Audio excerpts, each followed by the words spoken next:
ეს კადრები უკვე საქართველოს ისტორიას ეკუთვნის. ათასობით ადამიანი მზიანი ღამის პატრიარქს სამების ტაძრის გზაზე მიაცილებს. როდესაც საპატრიარქო ტახტზე ყოფნის 34 წლის თავს აღნიშნავდა, სწორედ ასე აღწერა მისი მმართველობა თავად ილია მეორემ. ზუსტად 6-ის ნახევარზე პატრიარქის ცხედარი საპატრიარქოდან გამოასვენეს და სამების საკათედრო ტაძარში გადაასვენეს. ქვეყნის უდიდეს ტაძარში, რომელსაც 9 წელი აშენებდა. დაკრძალვა იქნება კვირას სიონის საკათედრო ტაძარში. პატრიარქის სურვილი სამები, პატრიარქის სურვილი სამები. ანდერჩი ხომ არ ეწერა? ანდერძი არა. ახლობლებთან დატოვა ასეთი სურვილი. პატრიარქი იყო სიყვარულის პატრიარქი. ილია მეორეს საქართველოს პატრიარქებთან ერთად სიონის საპატრიარქო ტაძარში დაკრძალავენ. ასეთი იყო მისი ნება. დღეს წმინდა სინოდის 3 საათის განმავლობაში იყო შეკრებილი. ისაუბრეს ახალი პატრიარქის არჩევნებზე და გარდამავალ პერიოდზე. არჩევნებამდე მართვის სადავები მოსაყდრე შიოს ხელში გადადის. მან დააყენა საკითხი ეკლესიის მართვა გამგეობასთან დაკავშირებით მომავალი პატრიარქის არჩევამდე. საკითხული იქნა საქართველოს ეკლესიის მართვა გამგეობის დებულების მეოთხე თავის მეოთხე პარაგრაფი. სინოდმა დაამტკიცა პატრიარქის მიერ დადგენილი მოსაყდრე სენაკის და ჩხოროწყუს მიტროპოლიტის შიო სრულიად საქართველოს კათოლიკოს პატრიარქის ტახტის მოსაყდრე.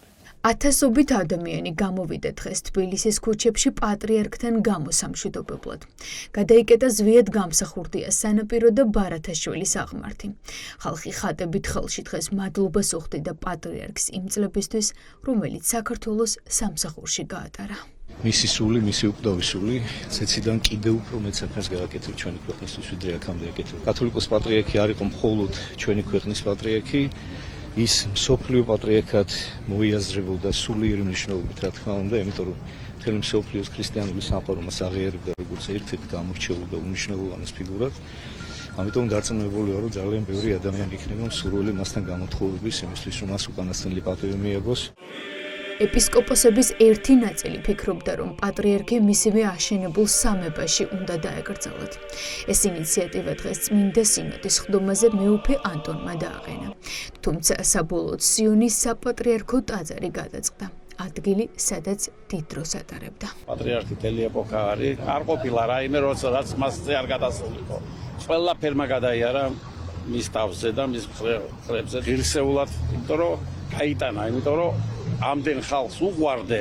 მე არ მგონია, მხოლოდ ჩემ ფიქრებში რას ვფიქრობ, იცი, კიდე თუ უყვარდათ ვინმე ასე, თუ კიდე დარჩა ვინმე, რომ ამას არ ხედავს, ესე იგი ეს უგრძნობელი ყოფილა, თუ ვინმე დარჩა უგრძნობელი, არის როცა მზის დანახვა არ გინდა ღამე ეძებ რა. ჩემი ინფორმაცია გავუთავარდეთ სადაკავშირო. არა, მაგრამ ამდენზე არა, როდესაც უკვე სიცოცხლეშივე თქვა, ხო?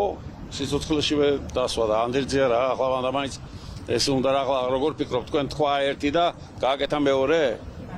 ხო, იმიტომ რომ ეს იყო გამოხატული მისი ნება, და მე არ ვფიქრობ, რომ ამდენში სხვა იქნებოდა რა ვინ აიძულებდა რა პატრიარქს. ილია მეორის სახელი საქართველოში ეკლესია-მონასტრების მშენებლობას დაუკავშირდა.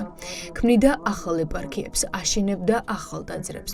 ნახევარი საუკუნის წინ, როდესაც მან მართლმადიდებლური ეკლესია ჩაიბარა, საპატრიარქო 15-მდე ეპარქიას ითვლიდა. მეუფე ზენონი ერთ-ერთია, რომელმაც გზა ბერობიდან ეპისკოპოსობამდე სწორედ ილია მეორესთან ერთად გაიარა. ძალიან უყვარდი, მე შვილი ვიტყავდი. მეუბნებოდა ხოლმე, რომ ჩემი იმედი ხარ. პატარა რო ვიყავი. 17, 18, 19. შემთხვევითი მაინც არაფერი არ არის ქვეყნიერებაზე და ყოველ ჩემს დაბადების დღეს მის გარდაცვალებას ეს რაღაც მოდი ასე ვთქვათ, რომ მისი პერსონალური დახმარებაც არის ჩემთვის, რომ ესე იგი რაღაც სულთან კავშირი რომელიც იყო გაგზავნილი. ჩვენ შევიძინეთ ზეცაში კიდევ უფრო ძლიერი მლოცველი და მზრუნველი ადამიანი. სინოდის ხდომაზე გაიხსნება ანდერძი როგორც მიყვარს. არ ვიცი, არ ამგონია. სინოდია, ძმები ვართ ქრისტეში, ჩვენი აზრი გვექნება, მაგრამ მე ღმერთი როგორც ინებებს, სულიწუდის მადლი, ვიცი ნამძღვრებს და ყველაფერს გაიგებს. ბოლო წლებში ის ავადმყოფობდა, თუმცა იდგა წირვაზე და ქადაგებდა ამბიონიდან. სასულიერო პირები დღეს უთქმელ ამბებს იხსენებდნენ პატრიარქზე, რომელიც დღემდე მხოლოდ საპატრიარქოს კედლებს მიღმარჩებოდა. უზარმაზარი ეპოქა დასრულდა მის უწმიდესობასთან ერთად. უწმიდესი აი როგორც აი კელაპტარი სუდაანთებ ხოლმე ლოცვისა და დაგიდინება კელაპტარი, ესე ჩამოდენა ჩვენი ქვეყნის სიყვარულში ჩვენი უწმიდესი, აი ყველას ვის ჩამოდენა, აი ამდენი წელი მასთან ერთად გავატარე და არასოდეს არ მახსოვს რომ უწმიდეს ვინმე გაელანძღოს, ვიღაცაზე აუგი ეთქვას. ერთი შემთხვევა იყო ერთ-ერთი ადამიანი ლანძღავდა უწმიდეს ტელევიზიით, უბრალოდ ორნი იჯდნენ და ლანძღავდა უწმიდეს ტელევიზიით და ტრაპეზზე ვიჯექი და გადავრთე ის რა პულტი გადავრთე რომ უწმიდეს არ ისმენდა.